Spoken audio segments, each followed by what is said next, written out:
Today we are going to meditate on the tongues of God. आज हम परमेश्वर की जीभों के बारे में मनन करेंगे, The language of God. परमेश्वर की भाषा के बारे में। If you read Isaiah 28 and verse 11, अगर आप यशायाह 28 और उसके वचन 11 को पढ़ें, the Bible says God speaks to his people through unknown tongues and stammering lips. तो परमेश्वर का वचन कहता है कि ईश्वर अनजान भाषाओं और लड़खड़ाती हुई जुबान से बच्चों से बातें करता है। You must know, my friend, आपको ये चीज जानना चाहिए मेरे मित्रों, God wants to talk to you. परमेश्वर आपसे बातें करना चाहता है। God wants to talk to you. परमेश्वर चाहता है कि वो आपसे बातें करे। You are all anxious to have your words reach God. आप इस बात के लिए बड़े चिंतित हैं कि आपका वचन जो है परमेश्वर के पास तक पहुंचे।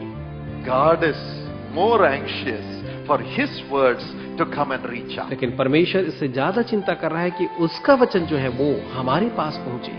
Because the Bible says, Jesus says in John 6:63, Bible कहती है यूहन्ना 6:6 में यीशु मसीह जो है यूं कहते हैं, the words that I speak are life. जो वचन मैं तुमसे कहता हूँ वो जीवन है। When you receive my words, when you receive my message, when you receive my revelation, it brings life into you and makes you live. जब तुम मेरा वचन, जब तुम मेरा संदेश, जब तुम मेरे प्रकाशन को पाते हो तो वो तुम्हारे अंदर में जीवन ले आता है। The words of this world is death. इस संसार का वचन तो मृत्यु मात्र ही है। The words of the devil is death. शैतान का वचन तो केवल मृत्यु है, But God's word is life. लेकिन परमेश्वर का वचन तो जीवन है। God wants you and I to live in this world.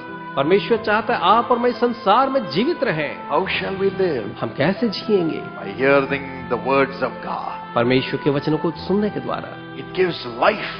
वो हमें जीवन देता है। One word from God परमेश्वर से एक वचन gives us life. हमें जीवन देता है We are able to live it. और हम उसे जी सकते हैं। We are able to live it. हम उसे जी सकते हैं। How does God speak to us? परमेश्वर हमसे कैसे बातें करते हैं? Here it says, through unknown tongues and stammering lips. यहाँ लिखा है कि अनजानी भाषाओं और लड़खड़ाती हुई जुबान से। God has a language, my friend. मेरे मित्रों, परमेश्वर की एक भाषा है, A specific language. एक खास भाषा। And if you read Romans 8:26, अगर आप रोमी 8:26 को पढ़ें, you find that the Holy Spirit has his own language. आप पाएंगे कि पवित्र आत्मा की अपनी खुद की एक जुबान है। Language with groanings which cannot be uttered. ऐसी आहें जिसके बारे में आप बातचीत भी नहीं कर सकते। And the Bible talks about the language of angels in 1 Corinthians 13:1. पहला कुरिन्थी 13:1 में बाइबल जो है हमें स्वर्गदूतों की भाषा के बारे में भी बताती है। And in 2 Corinthians 12:3 it talks about the language of heaven. दूसरा कुरिन्थी 12:3 में स्वर्ग की भाषा के बारे में हमें बताया गया है। And 1 Corinthians 13:1 again says the tongues of men.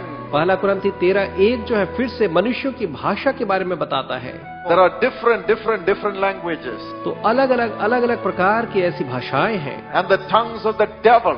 और शैतान की भी एक भाषा है। There are different languages. तो अलग अलग भाषाएं हैं, Different voices. अलग अलग आवाजें हैं। But only God's word and God's voice brings us life. लेकिन केवल परमेश्वर का वचन और उसकी आवाज ही जो है हमारे लिए जीवन को ले आती है। Language of the Holy Spirit brings us life. पवित्र आत्मा की भाषा हमारे लिए जीवन ले आती है। He brings us life. वो हमें जीवन देता है। All right. ठीक है, How does the mouth speak? तो मुंह जो है कैसे बोलता है? If you read Matthew 12:34, अगर आप मत्ती 12:34 पढ़ें, Bible says, बाइबल कहती है out of the abundance of one's heart, the mouth speaks. मनुष्य के हृदय की भरपूरी से मुंह जो है बोलता है। God makes your heart to be full of himself and he makes you speak his language. परमेश्वर आपके हृदय में अपने आप को परिपूर्ण करता है और आपसे वो अपनी भाषा जो मुंह से बुलवाता है। Jeremiah 17:9 says, यिर्मयाह 17:9 कहता है, man's heart is wicked, मनुष्य का हृदय तो बुरा है, desperately wicked बहुत ही बुरा है, and deceitful. और वह तो धोखा देने वाला है। That's why it speaks all the time wicked things. इसलिए वो हमेशा बुरी और बुरी ही बातें करता रहता है। That's why God says, इसलिए परमेश्वर कहता है Ezekiel 36:26, यहेजकेल 36:26 में, I'll give you a new heart. मैं तुम्हें एक नया हृदय दूंगा, I'll give you a new heart. मैं तुम्हें एक नया हृदय दूंगा, And when you open your heart, I will come in. और जब तुम अपना हृदय खोलोगे मैं अंदर आऊंगा। Revelation 3:20. प्रकाशित वाक्य 3:20 में साबित है। And in 1 John 1:7 he says, और पहला यूहन्ना 1:7 में वो कहता है, I'll cleanse your heart with my blood. मैं अपने लहू से तुम्हारे हृदय को शुद्ध करूंगा। No deceit, कोई भी धोखा नहीं, no wickedness, कोई भी बुराई नहीं, shall be pure. वह तो निर्मल होगा। Then you shall begin to speak my word. और तब तुम मेरे वचनों को बोलना शुरू करोगे। Your heart will hear and recognize my word. तुम्हारा हृदय मेरी आवाज को सुन करके पहचानने लगेगा। You will speak in new tongue. तुम एक नई भाषा बोलोगे, You will speak in new tongue. एक नई भाषा बोलोगे। No devil can touch you. कोई शैतान तुम्हें छू नहीं सकता। God told me, प्रभु ने मुझसे कहा, here afterwards I want every one of my children who come to this meeting to hear my voice. मैं चाहता हूँ कि हर एक बच्चे जो इस सभा में आए हैं वो मेरी आवाज को सुने। My sheep will hear my voice. मेरी भेड़ मेरी आवाज सुनेगी। Their heart will be connected to me. उनका हृदय जो है वो मुझसे जुड़ा हुआ होगा। They will speak my language. वे मेरी भाषा बोलेंगे, They will hear my language. वे मेरे वचनों को सुनेंगे They will have life. और वे जीवन पाएंगे There will be fellowship between us. और हमारे बीच में संगति होगी। God and you. परमेश्वर और आप, God and you. प्रभु और आप। Are you not happy? क्या आप खुश नहीं है? That is your future. यह है आपका भविष्य, That is your यह आपका है future. भविष्य। You will not speak the language of the world. आप संसार की भाषा नहीं बोलेंगे, You will not speak the language of the devil. आप शैतान की भाषा नहीं बोलेंगे। Don't be afraid. ना डरे। Something supernatural is going to happen to you tonight. आज रात आपके साथ कुछ अलौकिक होने जा रहा है। There's going to be a release. यहाँ एक छुटकारा आने वाला है। You will begin to speak God's language. आप परमेश्वर की भाषा बोलने लगेंगे And the demon powers will begin to tremble at you. और आपके सामने दुष्टता की आत्माएं कांपेंगी। Every man shall respect you. हर एक व्यक्ति आपका आदर करेगा।